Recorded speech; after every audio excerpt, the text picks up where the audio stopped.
ساتھ ساتھ نکلے، ساتھ ساتھ ڈوب گئے. رات اماوسیا کی تھی، پاڑوا کے دن سورج نکلا، 50 منٹ بعد چاند طلوع ہوا. اب 12 ڈگری زاویہ بعد ہے، اینگولر سیپریشن ہے.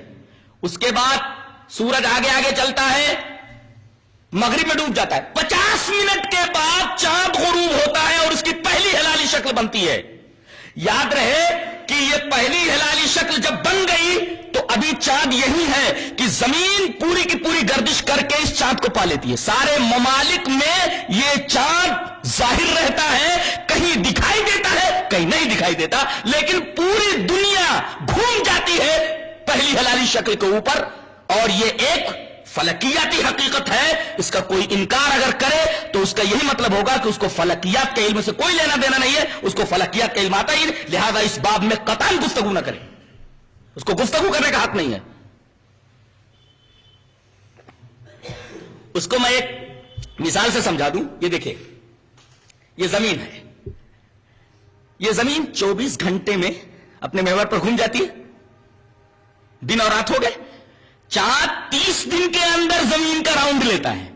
تو ابھی یہ یہاں نکلا، ابھی اس کو 30 دن کے اندر زمین کی گردش پوری کرنی ہے. ابھی یہی ہے کہ زمین گھوم کر کے پورا اس کو لے لیتی ہے، ابھی وہی ہے اور پوری زمین گھوم جاتی ہے. گویا کہ دنیا کے تمام ممالک نے چاند کی ہلالی شکل کو پا لیا ہے، پہلی شکل کو پا لیا ہے. یہ تو ایک دم بدیہی بات ہے، علم فلکیات کا معمولی طالب علم اس کو جانتا ہے. اس ہلالی شکل کو پوری دنیا کے ممالک پا لیتے ہیں، پوری زمین گھوم جاتی ہے اس ہلالی شکل کے اوپر.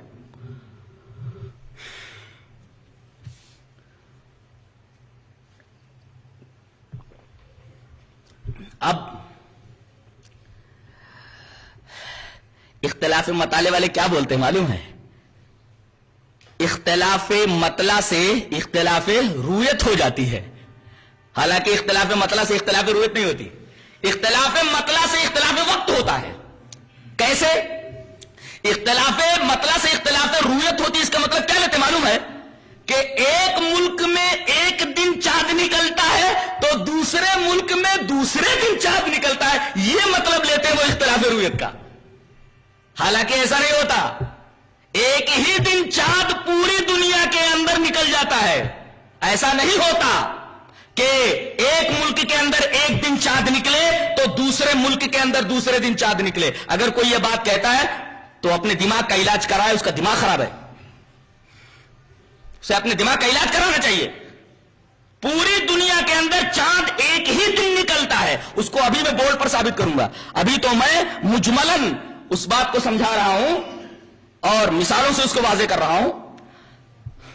تو یہ بات ثابت ہو گئی کہ اختلاف مطلع سے اختلاف رویت نہیں ہوتی، یعنی ایک ملک میں ایک دن چاند، دوسرے ملک میں دوسرے دن چاند، یہ اختلاف رویت کا مطلب نہیں ہے. اختلاف مطلع سے اختلاف وقت ہوتا ہے، اختلاف رویت نہیں. ایک بات تو یہ. اچھا،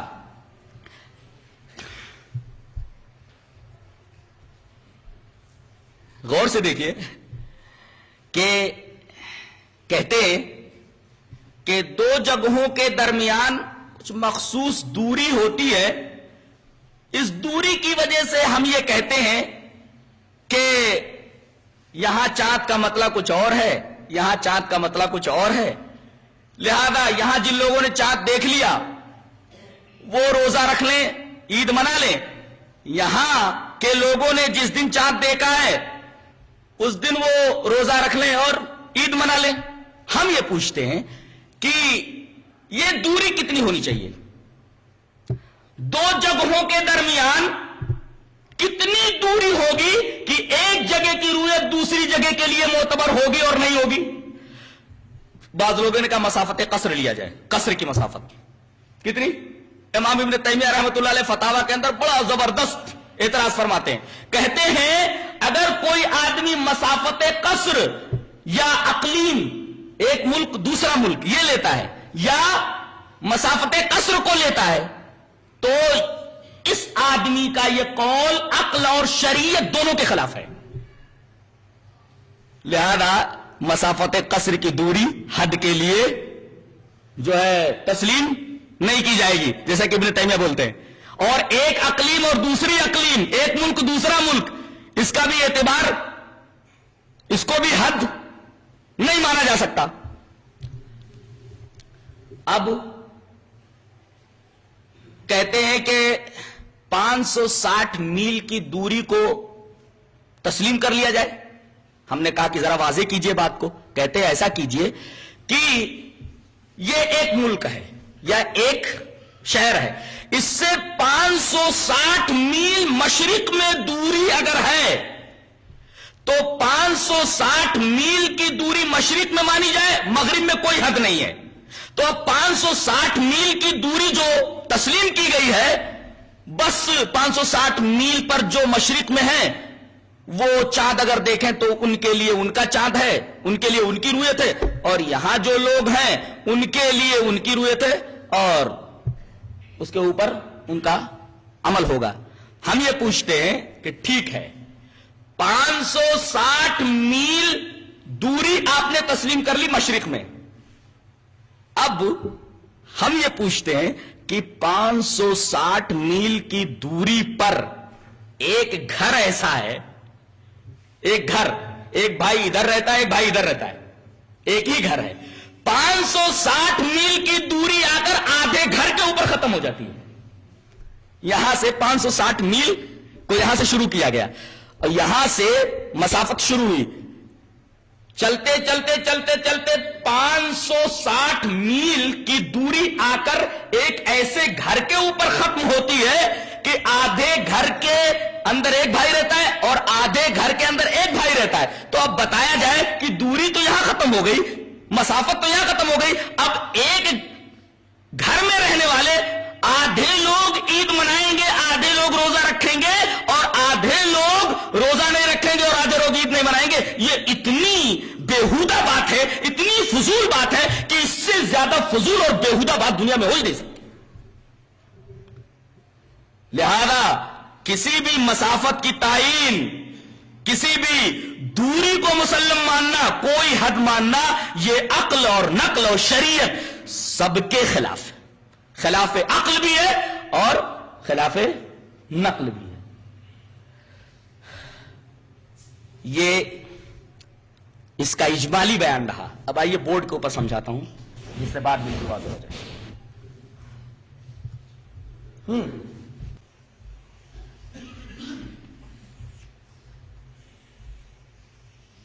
یہ ہماری زمین ہے، بیضوی، گول نہیں ہے، یہ ہماری زمین ہے بیضوی شکل کی، انڈاکار۔ یہ یہاں سعودی ہے، برابر، یہ یہاں سوئٹزرلینڈ ہے، سوئٹزرلینڈ، یہیں جاپان ہے، برابر، جاپان ہے۔ نیچے اترتے ہیں انڈونیشیا ہے، نیچے اترتے ہیں تھائی لینڈ ہے، نیچے اترتے ہیں بنگلہ دیش ہے، نیچے اترتے ہیں یہ پاکستان ہے، یہ انڈیا ہے وغیرہ۔ یہ ہم نیچے اتر رہے ہیں، یہ ادھر سے ہم جا رہے ہیں۔ دیکھو سعودی کو ہم نے یہاں مانا ہے بیچ میں، یہاں دیکھیے یہ ہونولولو ہے،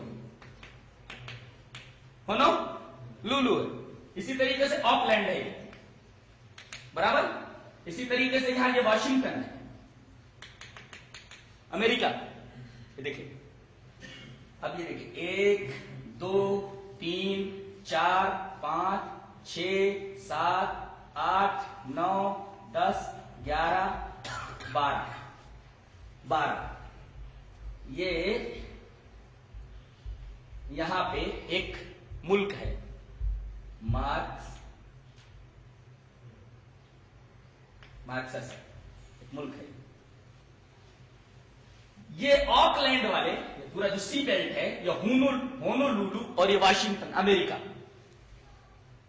غور کیجئے کہ سعودی میں 6 بجے فرض کیجئے کہ رویت ہو گئی، یہاں آفتاب غروب ہوا، 6 بجے رویت ہو گئی، سورج کا اعتبار نہیں ہوگا، چاند کا اعتبار ہوگا۔ چاند یہاں طلوع ہوا پہلے، چاند یہاں طلوع ہوتا ہے، طلوع نہیں بلکہ یوں کہیے چاند کا ظہور، چاند پہلے یہاں سے ظاہر ہوتا ہے۔ ظہور اور طلوع کے درمیان فرق سمجھیے، چاند کا ظہور یہاں سے ہوا امریکہ سے، یہ جاپان سے، جاپان نے سوئٹزرلینڈ سے شروع ہوا، اب یہ ادھر سے آ رہا ہے، یہ مغرب سے مشرق کی طرف یہ زمین حرکت کر رہی ہے، اب یہ ممالک ادھر جا رہے ہیں، یہ ادھر کے ادھر جا رہے ہیں، چاند ادھر آ رہا ہے، چاند ادھر آ رہا ہے، فرض کیجئے کہ یہ شام ہے، یہ لوگ ہم سے 12 گھنٹے پیچھے ہیں مارکسس والے، اور یہ لوگ ہم سے 9 گھنٹہ آگے ہیں، یہ پیچھے ہیں اور یہ آگے ہیں، 9 گھنٹہ آگے ہیں، یہ 12 گھنٹے پیچھے ہیں، یہاں تک 12 گھنٹے پیچھے ہیں۔ سعودی میں جب 6 بج رہے ہیں، سعودی میں جب 6 بج رہے ہیں تو یہاں یہ شام کے 6 بج رہے ہیں، شام کے 6 بجے، اور دن کون سا ہے؟ جمعرات۔ جیسے ہی سورج یہاں ڈوبا، چاند نکلا،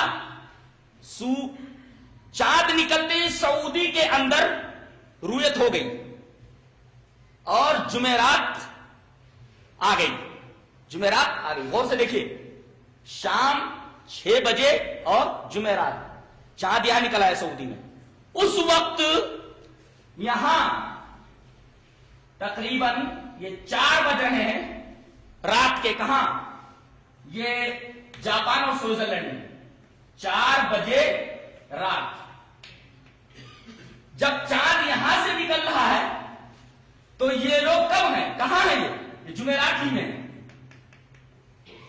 چاند تو یہیں سے نکل رہا ہے نا، برابر، تو یہ لوگ بھی ابھی جمعرات ہی میں ہیں، جمعرات میں ہیں، اور رات کے 4 بجے ہیں اور دن جمعرات ہے، شام کے 6 بجے ہیں، دن جمعرات ہے، برابر، لیکن یہ لوگ جو ہم سے 12 گھنٹے پیچھے ہیں، یہ لوگ بدھ میں ہیں، بدھ میں ہیں۔ اب یہ خبر رویت کی ان لوگوں کو پہنچتی ہے، مارکسس والوں کو، تو یہ لوگ ابھی روزہ نہیں رکھیں گے، رویت تسلیم کر لیں گے، روزہ نہیں رکھیں گے، اس لیے کہ ابھی تو بدھ ہے نا، جمعرات یہاں سے شروع ہو رہی ہے، ابھی تو بدھ میں ہے یہ، تو یہ لوگ رویت کو تسلیم کریں گے اور انتظار کریں گے، انتظار کائے کو کریں گے؟ ہم کو بھی انتظار کرنا پڑ رہا ہے نا، اس لیے کہ ابھی تو یہاں رویت ہوئی ہے، سحری کب کھائیں گے؟ سحری کب کھائیں گے؟ 6 بجے کے بعد، 7 8 9 10 11 12 1 2 3 4 کتنے گھنٹوں؟ تقریباً 9 10 گھنٹے کے بعد ہم سحری کھائیں گے اور روزے کی نیت کریں گے، تو ہمیں بھی تو انتظار کرنا ہے، تو ہم لوگ سعودی والے یہ پہنچ گئے جمعرات میں، اور جہاں سے چاند طلوع ہوا ہے جاپان، یہ بھی رات کے 4 بجے ہیں یہاں، یہ لوگ بھی آرام سے سحری کھا سکتے ہیں اور نیت کر سکتے ہیں روزے کی، سعودی میں بھی جمعرات اور جاپان میں بھی جمعرات، دن نہیں بدلا۔ اب دیکھیے یہ مارکسس والے یوں نیچے آ رہے ہیں بدھ سے، اب یہ 12 گھنٹے یہ جب کراس کر کے یہاں آ رہے ہیں، 12 گھنٹے کراس کرنے کے بعد، تو اب یہاں آنے کے بعد یہ جمعرات میں داخل ہو جائیں گے، 12 گھنٹے کراس کرنے کے بعد یہ لوگ جمعرات میں داخل ہو جائیں گے، انتظار کریں گے 12 گھنٹے، 12 گھنٹے کے بعد یہ لوگ یہاں آ گئے سعودی کی جگہ پر، جمعرات میں داخل ہو گئے، اب یہ لوگ 12 گھنٹے آگے چلے جائیں گے، سعودی والے 12 گھنٹے آگے، تو 12 گھنٹے جب آگے پہنچیں گے، یہ لوگ 12 گھنٹے ادھر آ گئے، یہ لوگ جب 12 گھنٹے آگے جائیں گے تو صبح کے کتنے بجیں گے سعودی والوں کے لیے؟ تقریباً صبح کے 6 بج رہے ہوں گے، صبح کے 6، تو اب صبح کے 6 بج رہے ہیں، بتائیے یہ سعودی والے کہاں پہنچے؟ صبح 6 بجے، اب بھی وہ جمعرات ہی کا دن ہے، جمعرات ہی کا دن ہے، اور یہ جو ہے نیوزی لینڈ والے جن کا 4 بجا تھا جمعرات کا، یہ 9 گھنٹہ آگے گئے، تو 6 کے بعد 7 8 9 10 11 12 1 2 3 تقریباً 4 بجے ہوں گے. 4 بجے وہ جمعرات ہی کا دن ہے. دیکھیں پوری دنیا جمعرات ہی میں ہے، پوری دنیا جمعرات میں ہے. بات سمجھ میں آئی کہ نہیں آئی؟ بھائی یہ 12 گھنٹے پیچھے ہے نا، 12 گھنٹے پیچھے. یہ 12 گھنٹے کے بعد یہاں آ گئے، جمعرات میں داخل ہو گئے، اور جیسے ہی جمعرات میں داخل ہو گئے ان کا روزہ شروع ہو گیا. جمعرات میں آ گئے، یہ لوگ 12 گھنٹے آگے چلے گئے، تو صبح کے 6 بج رہے، جمعرات ہی کا دن ہے. نیوزی لینڈ والے جو 4 بجے تھے وہ 9 گھنٹہ اور آگے چلے گئے، تو 6 کے بعد 9 گھنٹہ اور 7 8 9 10 11 12 1 2 3 یا 4 بجتے ہیں، 4:30 لے لو. ابھی تو غروب ہونے میں آفتاب کے اور دن بدلنے میں 2 گھنٹہ باقی ہے. سب جمعرات میں ہے. اچھا مسئلہ رہا آکلینڈ والوں کا، ہونولولو والوں کا، واشنگٹن والوں کا. یہ لوگ کس میں آ جائیں گے؟ اس لیے بیزری ہے نا، زمین بیزری ہے. تو ان کا ایک بار امریکہ والوں کا، ہونولولو والوں کا، اور اسی طریقے سے آکلینڈ والوں کا، یہ سمجھیے زیادہ سے زیادہ اگر فرق مان لیجیے تو 1 گھنٹے کا، 1 گھنٹے کا فرق مان لیجیے کہ یہاں واشنگٹن میں 5 بجے ہوں گے، یہاں اگر 4 بجے ہیں تو اب یہ لوگ بھی یہ ادھر سے تعلق رکھتے ہیں، واشنگٹن والے ادھر سے تعلق رکھتے. اگر یہاں 5 بجے ہیں تو 5 بجے یہ لوگ سحری کر سکتے کہ نہیں؟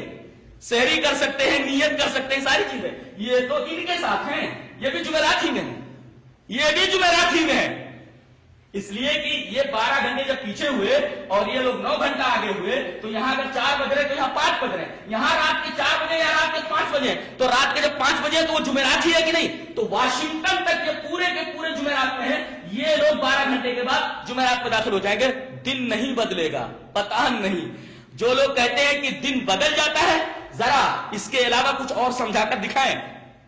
ایک ماہر فلکیات سے کہہ دیجئے کہ سمجھائے کہ دن نہیں بدلتا ہے اس انداز سے، اسی طریقے سے سمجھائے گا اور بتائے گا کہ دن نہیں بدلتا ہے. جو لوگ کہتے ہیں کہ دن بدل جاتا ہے وہ سوائے حماقت کے اور کوئی بات نہیں کر رہے ہیں. اللہ حضرات، ابھی میں نے بورڈ کے اوپر نقشہ بنا کر کے آپ لوگوں کو یہ سمجھایا ہے کہ چاند کے طلوع ہونے کے بعد پوری دنیا چاند کی پہلی ہلالی شکل بننے کے بعد اس کے اوپر سے گزر جاتی ہے. اس نقشے سے یہ بات اچھی طرح واضح ہو گئی ہے کہ پوری دنیا میں دن تبدیل نہیں ہوتا. اور ایک بات اور ذہن نشین کر لیں کہ ہفتے میں ہماری ایک عید ہوتی ہے، جمعہ. ہر آدمی یہ کہے گا کہ پوری دنیا میں جمعہ ہی کے دن جمعہ کی نماز ادا کی جاتی ہے. پوری دنیا کے لوگ جمعہ ہی کے دن جمعہ کی نماز ادا کر لیتے ہیں. جب چھوٹی عید کے اندر ہم اختلاف نہیں کرتے تو ہمارے لیے یہ کیوں کر جائز ہوگا کہ ہم بڑی عید کے اندر اختلاف کریں؟ جب ہم چھوٹی عید جمعہ کے اندر اختلاف نہیں کرتے اور پوری دنیا والے ایک ہی دن جمعہ کی نماز ادا کر لیتے ہیں، تو پھر ہمارے لیے یہ کیوں جائز نہ ہوگا کہ تمام اقطار عالم میں ایک دن ہی روزہ شروع کریں اور ایک ہی دن روزے کا اختتام کریں اور ایک ہی دن تمام دنیا کے مسلمان متحد ہو کر کے عید کی خوشی منائیں اور عید کی نماز ادا کریں؟ عقل کی بھی رہنمائی یہ ہے کہ مکہ مکرمہ کی رویت ہی کو تسلیم کیا جائے، اور مکہ کی رویت کو تسلیم کر لینا ہی یہ ہمارے اتحاد کے حق میں بہتر ہے، اور قرآن و حدیث سے واضح طور پر یہی باتیں ہمیں ملتی ہیں۔ بعض لوگ یہ اعتراض کر سکتے ہیں حدیث قریب کو سامنے رکھ کر کے، حالانکہ میں اس کا ایک علمی جواب دے چکا ہوں، لیکن ایک کم پڑھے لکھے آدمی کو اس انداز سے بھی سمجھایا جا سکتا ہے کہ اگر تم یہ دلیل پیش کرتے ہو کہ حضرت قریب مکہ مدینہ میں آتے ہیں، انہوں نے جمعہ کی رات کو شام کے اندر، ملک شام کے اندر چاند دیکھ لیا ہوتا ہے، اور رمضان کے آخری مہینے میں آ کر کے وہ خبر دیتے ہیں، بتاتے یہ ہیں کہ ہم نے ملک شام میں چاند جمعہ کی رات کو دیکھ لیا تھا۔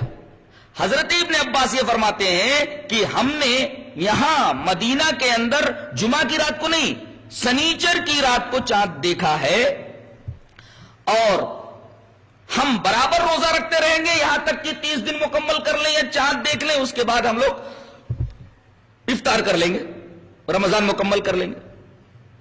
تو بظاہر ایسا لگتا ہے کہ حضرت ابن عباس نے شام کی رویت کو معتبر نہیں مانا۔ کیا حضرت ابن عباس کے اس عمل کے اوپر، اس قول کے اوپر عمل کیا جا سکتا ہے؟ اور اگر ایسا ہے تو لوگ کیوں عمل نہیں کرتے؟ ہم یہ دیکھتے ہیں کہ ملک شام اور مدینہ کے درمیان 700 کلومیٹر کا فاصلہ ہے اور آدھے گھنٹے کا فرق ہے۔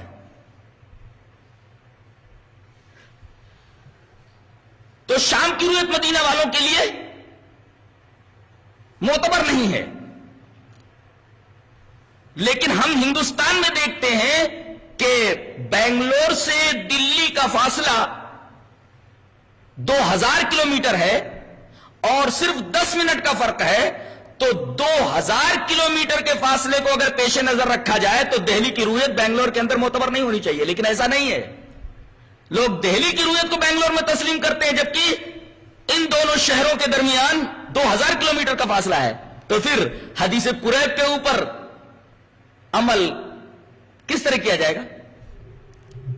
اسی طرح یو پی اور بہار دونوں کے درمیان آدھے گھنٹے کا فرق ہے، تو کیا بہار کی رویت یو پی میں معتبر نہیں ہوگی اور یو پی کی رویت بہار میں معتبر نہیں ہوگی؟ آدھے گھنٹے کا فرق ہے، جو فرق ملک شام اور مدینہ کے درمیان ہے۔ لہذا عقلی طور پر بھی یہ بات سمجھ میں نہیں آتی، اور عملی طور پر بھی اگر ہم ایسا کرنا چاہیں تو آج ہم نہیں کر پائیں گے۔ دوسری چیز، بیہقی کی ایک روایت ہے حضرت عائشہ رضی اللہ تعالیٰ عنہ سے۔ حضرت عائشہ فرماتی ہیں، روایت اس طرح ہے، وعن عائشہ رضی اللہ تعالیٰ عنہ قالت قال رسول اللہ صلی اللہ علیہ وسلم عرفۃ یوم یعرف الامام والاضحى یوم یضحی الامام والفطر یوم یفطر الامام، رواہ البیہقی فی السنن الکبری۔ حضرت عائشہ رضی اللہ تعالیٰ عنہ فرماتی ہیں کہ نبی کریم صلی اللہ علیہ وسلم نے ارشاد فرمایا کہ عرفہ اس دن ہے جس دن امام عرفہ کرتا ہے،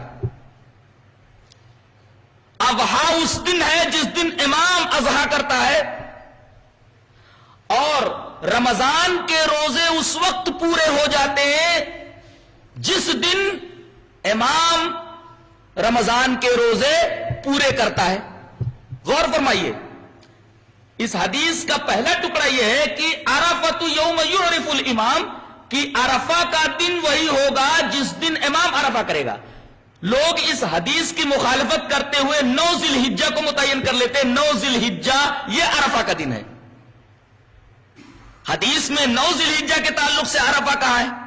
اتنا ہی کہا گیا ہے کہ عرفہ اس دن ہے جس دن امام عرفہ کرتا ہے۔ اور بعض لوگ جو ہلال موحد کے قائل نہیں ہیں اور ہماری مخالفت دنوں رات کرتے رہتے ہیں اور بلا دلیل ہمارے خلاف انہوں نے کچھ پمفلیٹ بھی شائع کیے ہیں، ان کے پاس دلیل نام کی کوئی چیز نہیں ہے، ان کی باتیں قرآن و سنت سے قطعاً میل کھاتی نہیں ہے، گھبراہٹ میں یہ لکھ گئے ہیں کہ اگرچہ ہندوستان کے اندر 8 تاریخ ہو اور سعودی کے اندر 9 تاریخ ہو تو ہم 9ہی تاریخ کو عرفہ کریں گے، یعنی ہم اپنے ہندوستان کی تاریخ کا اعتبار نہیں کریں گے بلکہ 9 تاریخ کا اعتبار کریں گے۔ جب عرفہ کے تعلق سے ہم سعودی کے عرفہ کو معتبر مانتے ہیں تو پھر ہلال کے تعلق سے سعودی کی رویت کو ہم کیوں تسلیم نہیں کرتے؟ یہ تضاد بیانی کیوں؟ اس کا مطلب یہ ہے کہ جو ہمارے خلاف لکھ رہے ہیں وہ خود اس مسئلے میں پریشان ہے اور یہ مسئلہ ان کے اوپر واضح نہیں ہے۔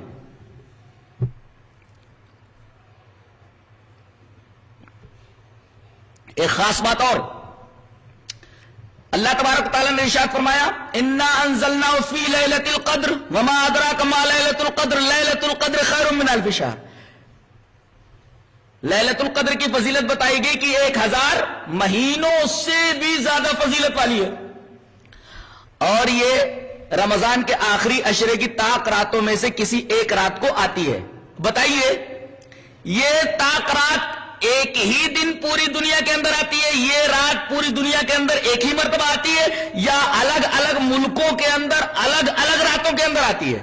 اگر لوگ یہ کہیں کہ ہندوستان کے اندر لیلۃ القدر ایک رات کو ہوتی ہے اور سعودی کے اندر لیلۃ القدر دوسری رات کو ہوتی ہے تو یہ اس آیت کریمہ کی خلاف ورزی ہے، اس لیے کہ اللہ تبارک تعالیٰ نے فرمایا کہ انا انزلناه فی لیلۃ القدر وما ادراک ما لیلۃ القدر لیلۃ القدر خیر من الف شہر۔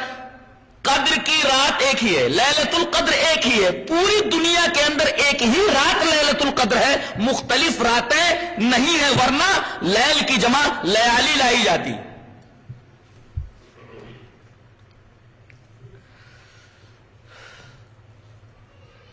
ایک فلکیاتی حقیقت، یہ فلکیاتی مسلمہ حقیقت ہے کہ سورج گرہن یا چاند گرہن، چاند گرہن کے تعلق سے لے لیں کہ چاند گرہن جو ہوتا ہے وہ بدر کامل ہی پر ہوتا ہے، پورنیما کے اوپر ہی ہوتا ہے، فل مون کے اوپر ہوتا ہے۔ چاند جب مکمل ہو جاتا ہے جس کو ہم پورنیما بولتے ہیں، انگریزی میں اس کو فل مون بولتے ہیں اور اردو میں اور عربی میں اس کو ہم بدر کامل بولتے ہیں، فل مون کے اوپر ہی گرہن لگتا ہے۔ پچھلے رمضان کی بات ہے کہ چاند گرہن ہوا تھا، سعودی کے حساب سے وہاں کی 14 تاریخ تھی اور ہندوستان کے اعتبار سے 12 تاریخ تھی، اور یہ فلکیاتی مسلمہ حقیقت ہے کہ چاند گرہن جو ہوتا ہے وہ بدر کامل کے اوپر ہوتا ہے۔ سعودی میں جو چاند چمک رہا تھا وہ مکمل تھا، بدر کامل تھا، پورنیما کا چاند تھا، فل مون تھا، وہاں کی 14 تاریخ تھی، لیکن یہاں تاریخ 12 تھی۔ اس سے یہ پتا چلا کہ سعودی کی قمری تاریخ ہی صحیح ہے۔ اگر یہاں کی قمری تاریخ کو صحیح کرنا ہے تو یہاں کی قمری تاریخ کو سعودی کی قمری تاریخ سے مطابق کرنا ہوگا، ورنہ یہ تضاد دور نہیں ہوگا، اور اس فلکیاتی مسلمہ حقیقت سے اختلاف کرنا ہوگا، اور اس فلکیاتی مسلمہ حقیقت سے انکار کی قطعاً کوئی گنجائش نہیں ہے۔ اسی طرح ایک سوال اور رہ جاتا ہے کہ ہم سعودی کی رویت کو انڈیا میں معتبر کیوں مانیں؟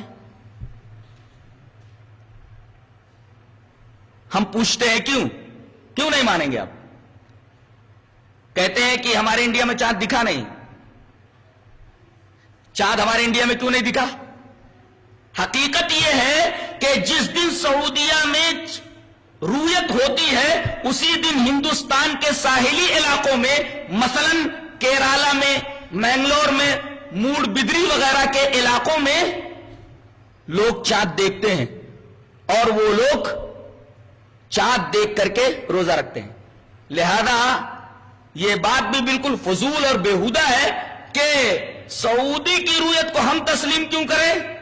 آپ کیوں نہیں تسلیم کریں گے؟ اس لیے کہ سعودی کے اندر جس دن رویت ہوتی ہے وہی اسی دن رویت انڈیا کے ساحلی علاقوں میں بھی ہو جاتی ہے. اگر کیرالا میں رویت ہو گئی تو پورے انڈیا کے اندر اس رویت کو تسلیم نہ کرنے کی ہمارے پاس کون سی دلیل ہے سوائے اٹکل پچو کے؟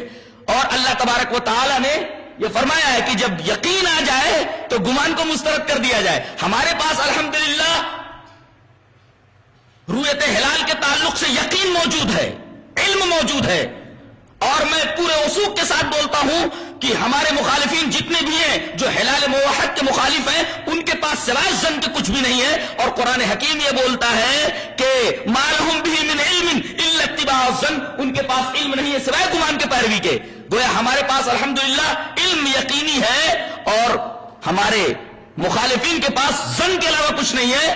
اگر وہ لوگ اپنے اس موقف کو چھوڑتے نہیں ہیں تو اس کا مطلب یہ ہوا کہ وہ لوگ علم یقینی کے مقابلے میں علم یقینی کو چھوڑ کر کے ظن کو پکڑے ہوئے ہیں، علم یقینی کو پا کر کے ظن کو مسترد نہیں کر دے رہے.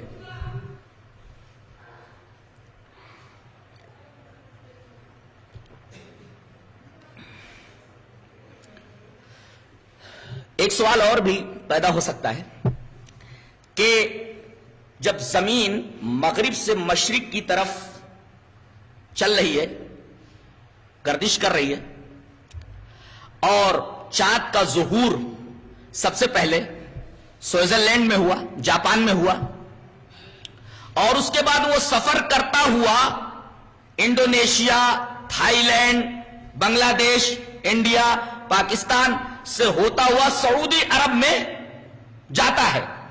ہمارے ہاں کیوں دکھائی نہیں دیتا؟ سعودی عرب میں کیوں دکھائی دیتا ہے؟ اس کی وجہ یہ ہے سب سے بڑی، یہ جو فضائی آلودگی ہے، جو فضائی پولوشن ہے، اس کی وجہ سے ان جگہوں پر چاند کا دیکھنا مشکل ہو جاتا ہے. اور اللہ تعالی نے ملک عرب کو اس طرح بنایا ہے کہ وہاں پورا ایریا ریگستانی ہے، اور ریگستانی علاقوں میں فضائی آلودگی نہیں ہوتی. لہذا فضائی آلودگی نہ ہونے کی وجہ سے سب سے پہلے سعودی عرب ہی میں چاند دکھتا ہے. یہ اللہ تبارک و تعالیٰ کی سب سے بڑی حکمت ہے کہ وہاں کی فضا آلودہ ہی نہیں ہوتی. ریگستان ہونے کی وجہ سے پوری فضا صاف رہتی ہے، اور فضا کے صاف و شفاف ہونے کی وجہ سے ہمیں چاند وہیں پہلے دکھائی دیتا ہے. فطرت کی یہ بناوٹ اشارہ کرتی ہے کہ یہی کی رویت تسلیم کی جائے. ہر جگہ پولوشن کا، فضائی آلودگی کا پایا جانا ممکن نہیں بلکہ یقینی ہے. لیکن اللہ تعالیٰ نے ملک عرب کو اس طرح بنایا ہے کہ وہاں فضائی آلودگی ہوتی ہی نہیں، وہاں چاند کو بڑی آسانی سے دیکھا جا سکتا ہے. تو جہاں چاند کو بڑی آسانی سے دیکھا جا سکتا ہے، فضائی آلودگی وہاں ہوتی ہی نہیں، تو نیچر کی بھی اور فطرت اللہ تبارک و تعالیٰ نے جس طریقے سے بنائی ہے، فطرت بھی اشارہ کرتی ہے کہ وہاں کی رویت کو تسلیم کیا جائے. جو لوگ تسلیم نہیں کرتے وہ در حقیقت فطرت کی بھی خلاف ورزی کرتے، نیچر کی بھی خلاف ورزی کرتے. تو چاند ہمارے یہاں پہلے کیوں نہیں دکھائی دیتا؟ اس کے اسباب و عوامل جو تو وہ میں نے آپ کے سامنے رکھ دیے.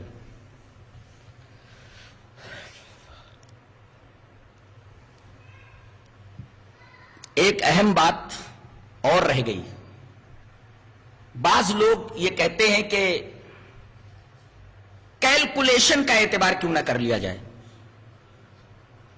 اور کیلکولیشن کے ذریعے ایک ایسا کیلنڈر کیوں نہ تیار کر لیں کہ پھر ہمیں چاند دیکھنے کی ضرورت نہ رہے، اور ہم اسی کیلنڈر کے مطابق رمضان کے روزے رکھیں اور عید کریں. جن لوگوں کا یہ تصور ہے وہ تصور صحیح نہیں ہے. اس لیے کہ نبی کریم صلی اللہ علیہ وسلم نے یہ حکم دیا ہے کہ صوموا لرؤیتہ وافطروا لرؤیتہ. رویت ضروری ہے. ہم یہ مانتے ہیں کہ رویت ضروری ہے، وہ یہ کہتے ہیں کہ رویت غیر ضروری ہے. ہم میں اور ان میں یہ فرق ہو جاتا ہے. ہم یہ کہتے ہیں کہ رویت ضروری ہے اس لیے کہ رویت کی تاکید اس حدیث میں موجود ہے. وہ کہتے ہیں نہیں، کیلکولیشن بھی معتبر ہے. ہم کیلکولیشن کو معتبر نہیں مانتے اس لیے کہ حدیث میں صاف رویت کا لفظ موجود ہے. ہاں یہ اور بات ہے کہ دنیا میں کسی بھی ملک کے اندر کوئی بھی مومن آدمی اگر چاند کو دیکھ لیتا ہے تو اس کا یہ دیکھنا معتبر مانا جائے گا، اور پوری دنیا کے ممالک کے مسلمانوں کو اس رویت کا اعتبار کرنا ہوگا.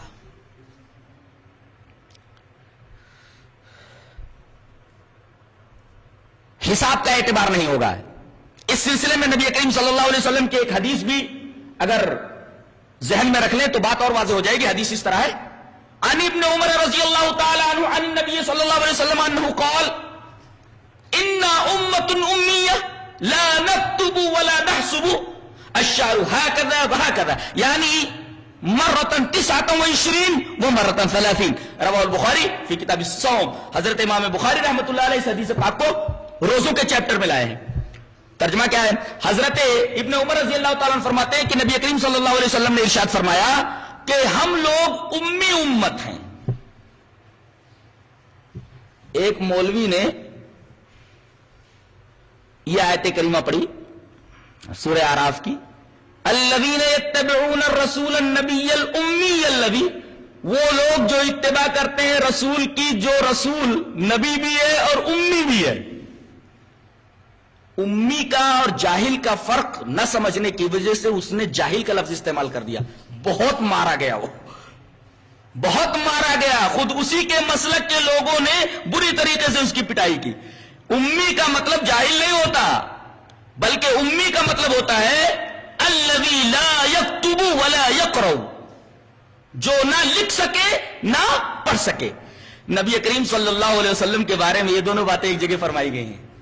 امی کی تفسیر کی گئی ہے خود قرآن میں. اللہ نے خود تفسیر فرمائی کہ امی کسے بولتے ہیں. فرمایا: وما كنت تتلو من قبله من كتاب ولا تخطه بيمينك اذا لارتاب المبطلون. آپ نہ تو کتاب پڑھ سکتے ہیں، تلاوت کر سکتے ہیں، دیکھ کر کے کتاب نہیں پڑھ سکتے آپ.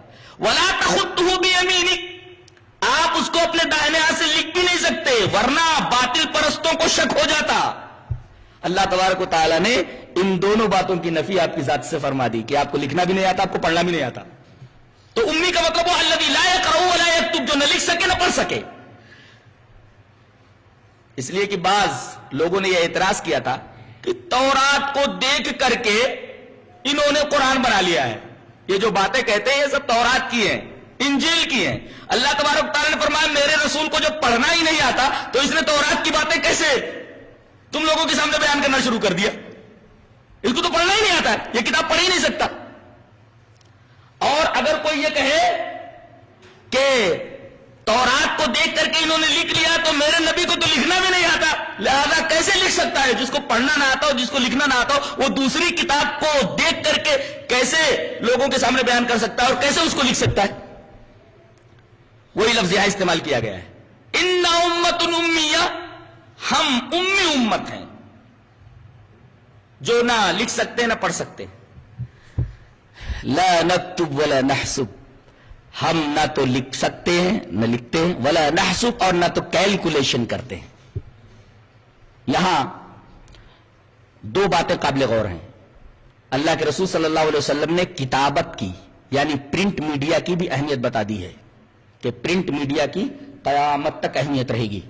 اور ولا نحسب، اور ہمیں حساب نہیں آتا، اس طرف حساب کا لفظ استعمال کر کے آپ نے کیلکولیشن یعنی الیکٹرانک میڈیا کی طرف اشارہ کر دیا کہ ان دونوں کی اہمیتیں مسلم ہیں اور قیامت تک ان کی اہمیت مسلم رہے گی. لیکن چاند کے باب میں رویت معتبر رہے گی، حساب معتبر نہیں ہوگا. سومو لرویت ہی وافطروا لرویت ہی. نبی کریم صلی اللہ علیہ وسلم نے لا نکتب ولا نحسب، ہم نہ لکھ سکتے نہ حساب کر سکتے ہیں.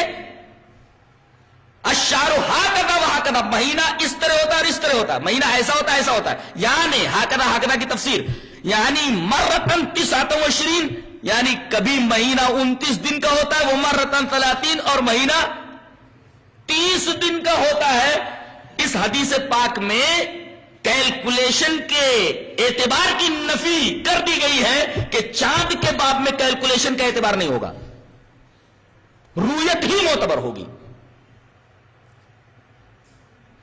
نبی کریم صلی اللہ علیہ وسلم کے زمانے میں وسائل ترسیل اور ذرائع ابلاغ ویسے نہیں تھے جیسے آج کے ذرائع ابلاغ ہیں اور وسائل ترسیل ہیں. اگر آج کے ذرائع ابلاغ اور وسائل ترسیل نبی کریم صلی اللہ علیہ وسلم کے زمانے میں ہوتے تو ضرور ان وسائل کو عمل میں لایا جاتا اور ان ذرائع ابلاغ سے فائدہ اٹھایا جاتا. آپ نے وہ حدیث سنی جو میں نے ابھی پڑھی تھی حضرت ابو ہریرہ سے، ایک مرتبہ پھر اس کو پڑھتا ہوں اور اس سے ایک استدلال کرتا ہوں. وعن ابی ہریرہ رضی اللہ تعالیٰ عنہ قال قال رسول اللہ صلی اللہ علیہ وسلم ضروری ما ترکتکم فإنما هلك من كان قبلكم بسوالهم واختلافهم على أنبيائهم فإذا أمرتكم بشيء فخذوا منه ما استطعتم. جتنی تمہارے پاس استطاعت ہو لے لو. نبی کریم صلی اللہ علیہ وسلم کے زمانے میں وہ استطاعت ہے، استطاعت کے دائرے میں ذرائع ابلاغ کے سب شعبے آ گئے اور وسائل ترسیل کے سارے شعبے آ گئے. مستطاعتم، جیسی تمہاری استطاعت ہو مجھ سے لے لو.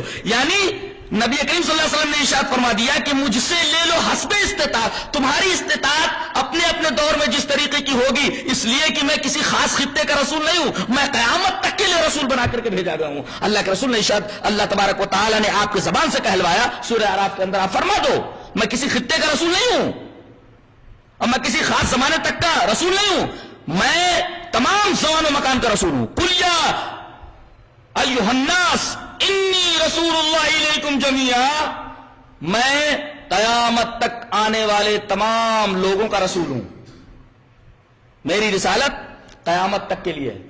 تو فخذوا منہ، میری باتیں لے لو، میری حدیثیں لے لو، ان کے اوپر عمل کرو. مستطاعتم، حسب استطاعت، جیسے تم کو اپنے اپنے دور کے اندر استطاعت میسر ہو جائے. استطاعت کے دائرے میں کیا وسائل ترسیل نہیں ہے؟ کون اس کا انکار کر سکتا ہے؟ ذرا انکار کر کے بتائے. استطاعت کے دائرے میں کیا ذرائع ابلاغ نہیں ہے؟ اگر نہیں ہے تو انکار کر کے بتائے. استطاعت کا کیا مفہوم ہوتا ہے؟ یہی استطاعت کا مفہوم ہے. اب نبی کریم صلی اللہ علیہ وسلم کے زمانے میں ذرائع ابلاغ اور وسائل ترسیل اتنے ترقی یافتہ رہتے. ہمارے زمانے میں وہ وسائل ترسیل ہیں، ذرائع ابلاغ موجود ہیں، نبی کے حکم کے مطابق ہم استطاعت کے مطابق ان کو استعمال کر رہے ہیں. لہذا ہم جو کچھ کر رہے ہیں وہ اسی حدیث پاک کی روشنی میں کر رہے ہیں، اسی حدیث پاک کو پیش نظر رکھ کر کے کر رہے ہیں.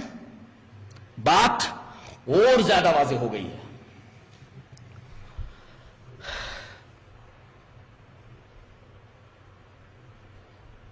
اب وسائل ترسیل ہمارے زمانے میں کتنے ترقی یافتہ ہیں، اللہ اکبر.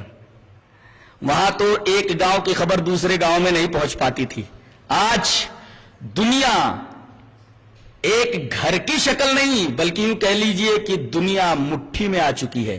اللہ تبارک و تعالیٰ نے ارشاد فرمایا اولم یروا الذین اولم یروا انا ناتی الارض ننقصها من اطرافها، کیا وہ لوگ دیکھتے نہیں کہ ہم زمین کو اس کے اطراف سے سمٹا رہے ہیں، مختصر کرتے جا رہے ہیں.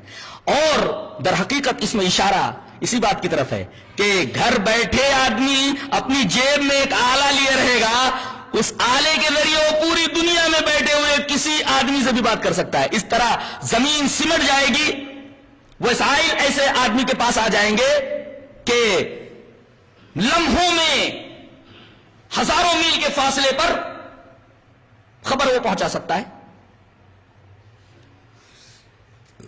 ہمارے مالیگاؤں کا مشہور شاعر سلیم جہانگیر بولتا ہے وسائل ترسیل اور ذرائع ابلاغ جو ہمارے زمانے میں ان کا حال کیا ہے جانتے ہو؟ نئی رت کا صحیفہ بولتا ہے. کیا بولتا ہے؟ نئی رت کا صحیفہ بولتا ہے، ہوا کی لے میں لمحہ بولتا ہے. اللہ ہمیں اچھی سمجھ اور اچھے عمل کی توفیق عطا فرمائے. وآخر دعوانا الحمدللہ رب العالمین. ہو گیا قاری صاحب 2 گھنٹہ.